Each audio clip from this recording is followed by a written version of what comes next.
ಲಕ್ಷ್ಮೇಶ್ವರ ತಾಲೂಕಿನ ಸಿಗ್ಲಿ ಗ್ರಾಮದಲ್ಲಿ ಇವತ್ತಿನ ದಿನ ಕಾಮಗಾರಿಗೆ ಭೂಮಿ ಪೂಜೆ ಮಾಡಲಿಕ್ಕೆ ಬಂದಿರುವಂತ ಎಲ್ಲ ನಮ್ಮ ಸಿಗ್ಲಿ ಗ್ರಾಮದ ಅವರಿವರಿನ್ನದೆ ಸಿಗ್ಲಿ ಗ್ರಾಮದ ಗುರು ಹಿರಿಯರಿಗೂ ಮುಖಂಡರಿಗೂ ನಮ್ಮ ಭಾರತೀಯ ಜನತಾ ಪಾರ್ಟಿಯ ಎಲ್ಲ ಪದಾಧಿಕಾರಿಗಳಿಗೂ ಯುವಕ ಮಿತ್ರರಿಗೂ ತಮಗೆಲ್ಲರಿಗೂ ಅನಂತ ನಮಸ್ಕಾರಗಳನ್ನು ಕೋರಿ, ತಮಗೆಲ್ಲರಿಗೂ ತಿಳಿದಿರುವ ಹಾಗೆ ಏನು VBG Ramji Viksit Bharat guarantee for Rozgar ಮತ್ತು ಅವಿಜಿಕ ಮಿಷನ್ ಯೋಜನೆ ಅಡಿಯಲ್ಲಿ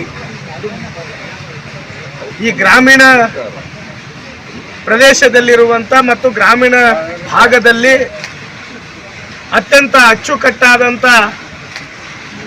ಮೂಲಭೂತ ಸೌಕರ್ಯವನ್ನು ಒದಗಿಸುವ ನಿಟ್ಟಿನೊಳಗ ಈ ಯೋಜನೆ ಜುಲೈಯಿಂದ ಜಾರಿಗೆ ಬಂದಿರುವಂಥದ್ದು.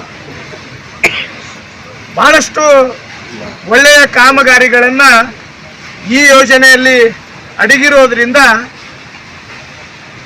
ಸಿಗ್ಲಿ ಗ್ರಾಮ ಪಂಚಾಯಿತಿಗೆ ಇವತ್ತು ಖುದ್ದಾಗಿ ನಾನೇ ಬಂದು ಅದನ್ನು ಚಾಲನೆ ಕೊಡಬೇಕು ಅಂತ ಹೇಳಿ ಇವತ್ತು ನಮ್ಮೆಲ್ಲ ಅಧಿಕಾರಿಗಳ ಜೊತೆ ಚರ್ಚೆ ಮಾಡಿ ಇವತ್ತು ಇದನ್ನು ಪ್ರಾರಂಭವನ್ನು ಮಾಡ್ತಾ ಇದ್ದೀವಿ. ಇವತ್ತು ಸಿಗ್ಲಿಯಿಂದ ಪ್ರಾರಂಭ ಆಗಿದ್ದು ನಮ್ಮೆಲ್ಲ 14 ಪಂಚಾಯಿತಿಯಲ್ಲಿನೂ ಸಹಿತ ಈ ವಾರದಲ್ಲಿ ಎಲ್ಲ ಕಡೆನೂ ಸಹಿತ ಕೆಲಸವನ್ನು ಪ್ರಾರಂಭ ಮಾಡ್ತಾ ಇದ್ದೀವಿ. ಈಗ ಆಲ್ರೆಡಿ ರೈತರಿಗೆ ಏನು ಈ ಬರಗಾಲ ನಮ್ಮ ಕ್ಷೇತ್ರದಲ್ಲಿ ಮತ್ತು ಇಡೀ ರಾಜ್ಯದಲ್ಲಿ ಸಂಭವಿಸಿರೋದ್ರಿಂದ ಎಲ್ಲಿ ಗೂಳೆ ಹೋಗದೇ ಇರೋದನ್ನು ನಾವು ತಡೆಗಟ್ಟಬೇಕಾಗಿದೆ. ಆ ನಿಟ್ಟಿನೊಳಗೆ ಎಲ್ಲ ಕೆಲಸವನ್ನು ಮಾಡುವಂಥವರಿಗೆ ಈ ಕೆಲಸವನ್ನು ಕೊಡುವಂಥ ನಿಟ್ಟಿನೊಳಗೆ ನಾವು ಕಾಮಗಾರಿಯನ್ನು ಆಲ್ರೆಡಿ ನಾವು ಕ್ರಿಯಾಯೋಜನೆಯನ್ನು ಮಾಡ್ತಾ ಇದ್ದೀವಿ.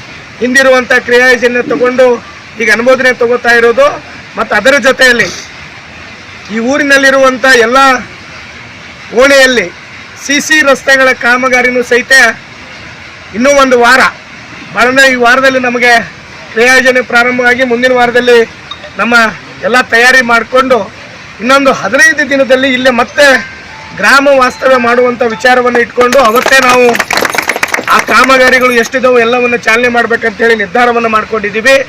ಹಾಗಾಗಿ ಏನು ಮೂಲಭೂತ ಸೌಕರ್ಯದಿಂದ ವಂಚಿತ ಆಗಿತ್ತು ನಮ್ಮ ಹಳ್ಳಿಗಳಿಗೆ ಒಂದು ಒಳ್ಳೆಯ ಯೋಜನೆಯನ್ನು ನರೇಂದ್ರ ಮೋದಿ ಅವರು ಮಾಡಿದ್ದಕ್ಕೆ ಅವರಿಗೆ ಈ ಒಂದು ನಮ್ಮೆಲ್ಲರ ಪರವಾಗಿ ಅವರಿಗೆ ಹೃತ್ಪೂರ್ವಕ ಅಭಿನಂದನೆಗಳನ್ನು ಸಲ್ಲಿಸ್ತಾ ಇದ್ದೀವಿ. ಹಿಂದಿರುವಂಥ